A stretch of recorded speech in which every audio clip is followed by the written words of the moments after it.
दोस्तों, क्या आपने कभी सोचा है कि पूरे भारतवर्ष में शिव जी के केवल 12 ज्योतिर्लिंग ही क्यों हैं? 12 ज्योतिर्लिंगों को द्वादश ज्योतिर्लिंग के नाम से भी जाना जाता है। इन ज्योतिर्लिंगों की इतनी महिमा क्यों है कि दर्शन मात्र से ही मोक्ष प्राप्ति हो जाती है? आज हम जानेंगे 12 ज्योतिर्लिंगों के नाम, स्थान और उनसे जुड़ी अद्भुत व पौराणिक कथाएं। इन ज्योतिर्लिंग के दर्शन से सभी भक्तों के सारे पाप मिट जाते हैं और भगवान शिव की उन पर कृपा होती है। हर शिव भक्त के लिए यह वीडियो जीवन का मार्गदर्शक है। सोमनाथ ज्योतिर्लिंग, जो कि गुजरात के सौराष्ट्र के प्रभास पाटन में है। इसके पीछे पौराणिक कथा यह है कि राजा दक्ष की 27 कन्याएं थी।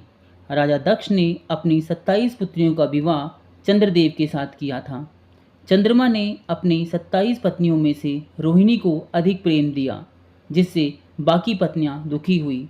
उन्होंने अपनी ये सारी व्यथा अपने पिता को बताई। इसके लिए राजा दक्ष ने चंद्रदेव को कई बार समझाया, पर उनकी बातों का उनके हृदय पर कोई असर नहीं पड़ा। राजा दक्ष ने क्रोध में आकर चंद्रदेव को श्राप दिया कि चंद्रमा क्षीण हो जाए। इस श्राप के कारण चंद्रदेव धीरे धीरे क्षीण हो गए। इस श्राप के कारण धरती पर उनका सारा कार्य रुक गया। चारों तरफ त्राही त्राही मच गई। इसके बाद सभी देवता भगवान ब्रह्मा जी के पास गए। ब्रह्मा जी ने उनकी सारी बातें सुनी और चंद्रदेव को बोला कि आप देवों के देव महादेव की तपस्या करो। ब्रह्मा जी के कहने के अनुसार चंद्रदेव भगवान शिव की आराधना करने लग गए। चंद्रमा ने भगवान शिव की तपस्या की। उनकी तपस्या से खुश होकर भगवान शिव ने उन्हें अमृता का वरदान दिया और शिव जी ने उन्हें श्राप से भी मुक्ति दी। यहाँ शिव प्रकट हुए और कहलाए सोमनाथ, सोम के नाथ। चंद्र का एक नाम सोम भी है और भगवान शिव को उन्होंने अपना नाथ मान लिया था, इसलिए उन्हें सोमनाथ कहा जाने लगा। दूसरा ज्योतिर्लिंग है मल्लिका अर्जुन ज्योतिर्लिंग, जो कि आंध्र प्रदेश में है। मल्लिका अर्जुन ज्योतिर्लिंग आंध्र प्रदेश के कृष्णा जिले में सील्स शैलम पर्वत पर स्थित है। यह श्री शैलम नामक शहर में स्थित है। यह दक्षिण भारत में स्थित है और हैदराबाद से लगभग 210 किलोमीटर और गुंटूर से लगभग 160 किलोमीटर की दूरी पर है। पौराणिक कथा के अनुसार भगवान गणेश का प्रथम विवाह हो जाने से कार्तिकेय बहुत नाराज हुए और वह सभी से नाराज होकर क्रोंच पर्वत चले गए। कई देवताओं ने कार्तिक को वापस लाने की चेष्टा की, लेकिन कार्तिकेय ने सबकी प्रार्थनाओं को अस्वीकार कर दिया। माँ पार्वती और भगवान शिव पुत्र वियोग की कहानी से बहुत दुखी हुए और फिर दोनों स्वयं क्रोंच पर्वत चले गए। माता पिता के आगमन को सुनते ही कार्तिकेय और दूर चले गए। आखिर में पुत्र की दर्शन की लालसा में भगवान शिव ज्योति रूप धारण कर उसी पर्वत में विराजमान हो गए। उस दिन से वहाँ प्रद्भूत शिवलिंग मल्लिका अर्जुन ज्योतिर्लिंग नाम से विख्यात हुआ। श्री महाकालेश्वर का स्थान भगवान शिव के ज्योतिर्लिंग में तीसरा है। यह मध्य प्रदेश की उज्जैन नगरी में स्थित है। उज्जैन में श्रीपा नदी से कुछ दूरी पर स्थित मंदिर में ज्योतिर्लिंग विद्यमान है। इस ज्योतिर्लिंग की स्थापना से जुड़ी कथा इस प्रकार है। उज्जैन में चंद्रसेन नामक शिवभक्त राजा था।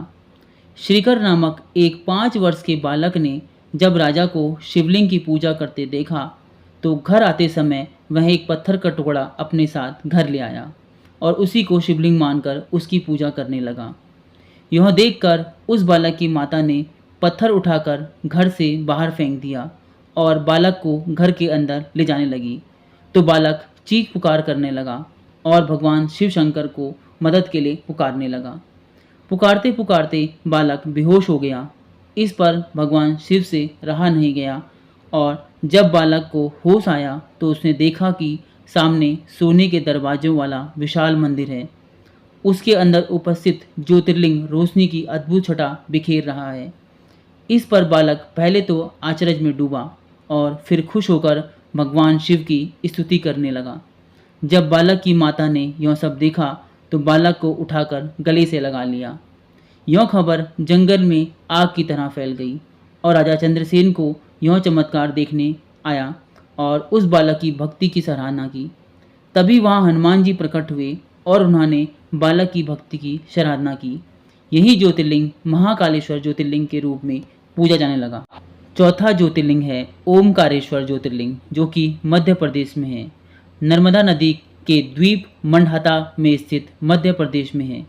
इसके पीछे कथा यह है कि राजा मंदाता ने घोर तप कर शिवजी को प्रसन्न किया। शिवजी ने उन्हें ओमकार रूप में दर्शन दिए। नर्मदा नदी द्वीप के मध्य में शिवलिंग ओम के आकार में स्थापित है, इसलिए इसे ओमकार कहा जाता है। पांचवा ज्योतिर्लिंग है केदारनाथ ज्योतिर्लिंग, जो कि उत्तराखंड के रुद्रप्रयाग में स्थित है। पांडवों ने महाभारत के युद्ध में पाप से मुक्ति के लिए शिवजी की खोज की। शिवजी ने उनसे बचने के लिए भैंसे का रूप ले लिया। पांडवों ने उन्हें पहचान लिया और उनकी पीठ धरती पे समा गई। वहीं प्रकट हुए भगवान केदारनाथ। छठा ज्योतिर्लिंग है भीमाशंकर ज्योतिर्लिंग। भीमाशंकर ज्योतिर्लिंग आसाम में गुवाहाटी के पास ब्रह्मपुत्र पहाड़ी पर स्थित है। राक्षस भीम ने शिव भक्त कमलजा को परेशान किया। कमलजा की पुकार पर भगवान शिव प्रकट हुए और राक्षस का वध किया। शिव ने यहाँ लिंग रूप में वास किया, इसलिए इसे भीमाशंकर ज्योतिर्लिंग कहते हैं। सातवां ज्योतिर्लिंग है काशी विश्वनाथ, जो कि उत्तर प्रदेश के वाराणसी में स्थित है। शिवजी स्वयं कहते हैं, काशी मेरा प्रिय क्षेत्र है, यहाँ मृत्यु भी मोक्ष है। जब धरती का अंत होगा तब भी काशी और वहाँ स्थित विश्वनाथ शिवलिंग नहीं मिटेगा। यहाँ दर्शन मात्र से जीवन सफल हो जाता है। काशी नगरी में श्री विश्वेश्वर ज्योतिर्लिंग स्थित हैं। कहा जाता है कि प्रलय काल में भी काशी नगरी का कुछ नहीं बिगड़ता। भगवान शिव जी इसे अपने त्रिशूल पर धारण कर लेते हैं और फिर सृष्टि के शुरुआत होने पर इसे नीचे उतार देते हैं। इसी स्थल पर भगवान श्री विष्णु ने सनोज सृष्टि पैदा करने की कामना लेकर भगवान शिव को प्रसन्न करने के लिए घोर तप किया था। इस दौरान भगवान श्री विष्णु ने सोने पर उनकी नाभि से कमल पर बैठे ब्रह्मा जी ने जन्म लिया, जिन्होंने सारे संसार की रचना की। कहा जाता है कि यहाँ प्राण त्याग करने वाले के कान में भगवान शिव जी तारक मंत्र का उपदेश देते हैं, जिससे वह प्राणी मोक्ष को पा जाता है। काशी में यह ज्योतिर्लिंग विश्वनाथ मंदिर के नाम से प्रतिष्ठित है। आठवां ज्योतिर्लिंग है त्र्यंबकेश्वर ज्योतिर्लिंग, जो कि नासिक के महाराष्ट्र में स्थित है। गौतम ऋषि के यज्ञ से प्रसन्न होकर भगवान शिवजी ने यहाँ गंगा गोदावरी को धरती पर लाया। यहाँ के लिंग में ब्रह्मा, विष्णु और रुद्र तीन मूर्तियाँ हैं, इसलिए इसे त्र्यंबकेश्वर कहते हैं, तीन नेत्रों वाले भगवान शिव। नौवां ज्योतिर्लिंग है बैद्यनाथ का ज्योतिर्लिंग, जो कि देवघर के झारखंड में स्थित है।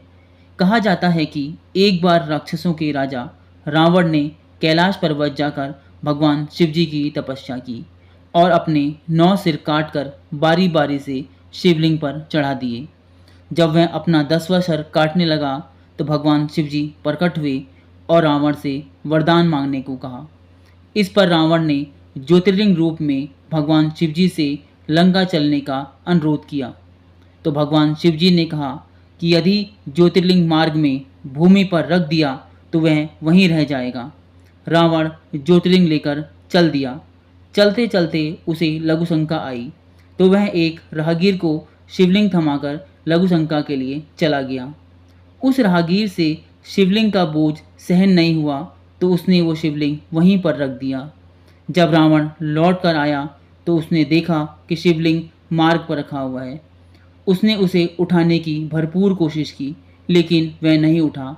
हार कर रावण लंका चला गया। उसके बाद ब्रह्मा, विष्णु व अन्य देवतागण वहाँ पधारे और उन्होंने पूजा अर्चना के बाद उसी स्थान पर ज्योतिर्लिंग की प्रतिष्ठापना की। रावण ने शिवजी को लंका ले जाने के लिए घोर तप किया। शिवजी ने लिंग दिया, लेकिन शर्त थी कि उसे रास्ते में ना रखा जाए। रावण ने नियम तोड़ा, शिवलिंग वहीं स्थापित हो गया। यहाँ भगवान वैद्यनाथ के रूप में पूजे जाते हैं। 10वें ज्योतिर्लिंग है नागेश्वर ज्योतिर्लिंग, जो कि द्वारका के पास गुजरात में स्थित है। एक शिव भक्त सुप्रिया को राक्षस दारुका ने बंदी बना लिया। भक्त की पुकार पर भगवान शिव प्रकट हुए और दारुका का वध किया।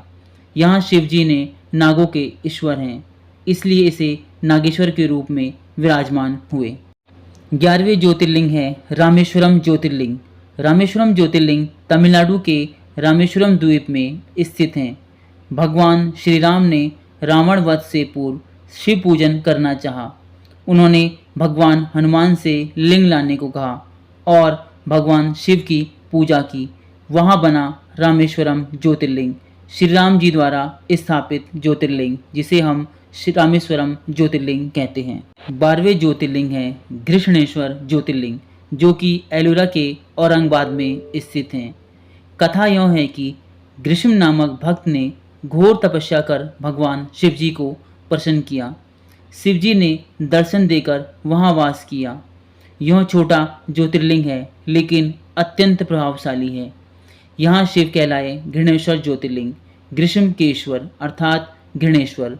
ज्योतिर्लिंग का अर्थ और रहस्य। ज्योतिर्लिंग का अर्थ प्रकाश का लिंग, जो आत्मा और परमात्मा के मिलन का प्रतीक है।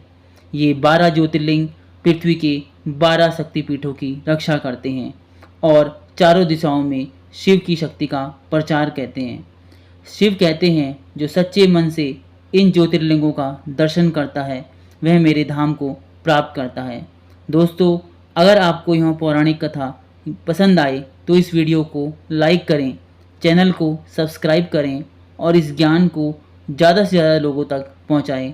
ओम नमः शिवाय। हर हर महादेव। ओम नमः शिवाय।